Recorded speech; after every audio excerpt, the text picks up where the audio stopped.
Mathematics एक ऐसा subject है जिसे लेकर हमारे मन में तरह तरह के सवाल आते हैं कि मैथमेटिक्स एक बहुत ही हार्ड सब्जेक्ट है, बहुत ज़्यादा प्रैक्टिस की डिमांड करता है और इसमें पास होना बहुत ज़्यादा मुश्किल होता है।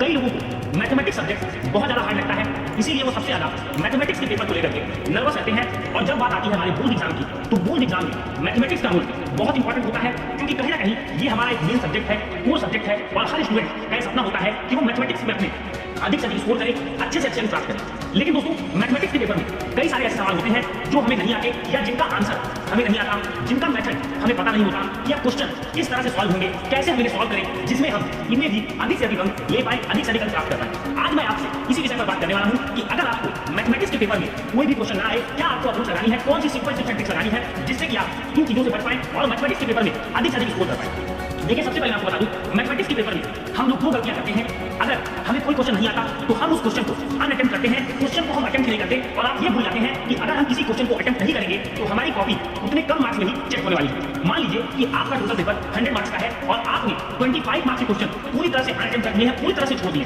तो अब आपकी कॉपी 75 मार्क्स में से चेक होगी। और क्या पता कि आप 75 मार्क्स में से 33 मार्क्स पासिंग मार्क्स की स्कोर आप ना कर पाए, तो इसलिए आपको यह गलती नहीं करनी। सबसे पहले जान लीजिए कि जब भी बोर्ड एग्जामिनर के पास मार्किंग स्कीम आती है तो उसमें हर स्टेप के आपको नंबर मिलते हैं। इसीलिए आपको कहा जाता है कि बोर्ड एग्जाम में चाहे कुछ भी हो जाए, आप किसी भी क्वेश्चन को अनअटेम्प्ट मत करिए, क्योंकि हर स्टेप पर आपको मार्क्स मिलते हैं। इसीलिए आपको किसी भी क्वेश्चन को आपको छोड़ना नहीं।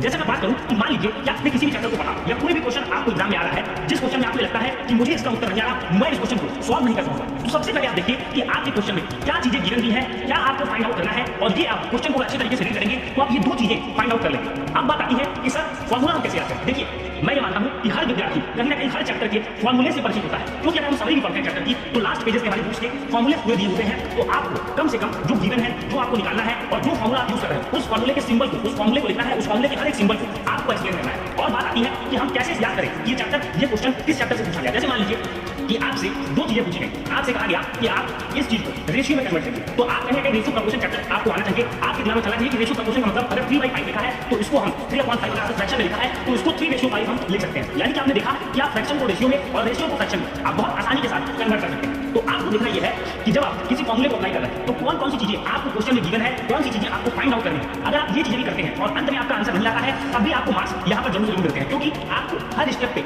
आपको अंक मिलते हैं, इसीलिए गलती आपको नहीं करनी। अब मैंने आपको ये क्यों कहा कि आपको हर क्वेश्चन अटेम्प्ट करना है, कि सारी चीजें आपको करनी है। जैसे मान लीजिए कि दो स्टूडेंट का केस लेते हैं दोस्तों, एक स्टूडेंट है ए और एक स्टूडेंट है बी। देखिए, जो स्टूडेंट ए है उसके जो मार्क्स है, आपको 100 में से 33 मार्क्स चाहिए होते हैं पास होने के लिए, तो आपने जो स्टूडेंट ए है उसने 29 मार्क्स स्कोर किए और उसने क्वेश्चंस को अनअटेम्प्ट कर दिया। तो अब कहीं ना कहीं एग्जामिनर के पास कोई भी रास्ता नहीं है कि उसे वह पासिंग मार्क्स तक पहुंचा सके। अगर उस बच्चे ने पूरे पेपर को अटेम्प्ट किया होता, हर क्वेश्चन में कुछ ना कुछ ट्रिक्स लगाई होती, तो उसे स्टेप मार्किंग की वजह से भी पास होने का पूरा मौका मिलता। तो इसीलिए आपको कहा जाता है कि आप हर क्वेश्चन को अटेम्प्ट करें। दूसरी बात आपको ध्यान देनी है कि अगर आप एक टॉपर स्टूडेंट टॉपर भी है दोस्तों, तो स्टूडेंट बी के साथ ये है कि उसने 100 में से 68 मार्क्स 67 मार्क्स स्कोर किए। अब अगर उसने हर क्वेश्चन को अटेम्प्ट किया होता तो उसको कहीं ना कहीं स्टेप मार्किंग की वजह से उसके 4 से 5 से 6 नंबर बढ़ते ही बढ़ते, और साथ ही साथ उसका परसेंटेज इन्हीं 6 मार्क्स की वजह से दूसरे लेवल पर चला जाता, वो परसेंटेज आपके इंक्रीज हो जाते। तो इसीलिए आपको ध्यान देना है। अब बात आती है कि अगर हमें कोई क्वेश्चन ना आए तो हम क्या करें। देखिए, सबसे पहले आपको उन क्वेश्चंस को ध्यान ही नहीं देना पेपर के स्टार्टिंग में जो आपको नहीं आते। आप उन क्वेश्चन पर फोकस करिए जो क्वेश्चंस आपको आते हैं, और स्टार्टिंग में अपना इंप्रेशन इतना अच्छा ध्यान डालिए, इस तरह से आप क्वेश्चन को सॉल्यूशन दीजिए जिससे कि जानने को लगे कि आपका कॉन्सेप्चुअल क्लैरिटी बहुत अच्छी है और आपकी कॉन्सेप्ट को पता है और आप चैप्टर्स की अंडरस्टैंडिंग आप रखते हो। तो ये आपको ध्यान देना है। जो क्वेश्चन आपको नहीं आते उसमें टाइम वेस्ट मत करिए, उन क्वेश्चंस को छोड़ने की जरूरत आपको स्टार्टिंग में नहीं है। मान लीजिए कि आपके पेपर में टोटल 30 क्वेश्चन है और आपको 25 क्वेश्चन के आंसर बहुत अच्छे तरीके से आ रहे हैं, तो आप पहले उन क्वेश्चन को अटेम्प्ट करिए और बचे हुए 5 क्वेश्चन को अब आप बात कर रखिए कि इनमें जो चीजें आपने पढ़ी है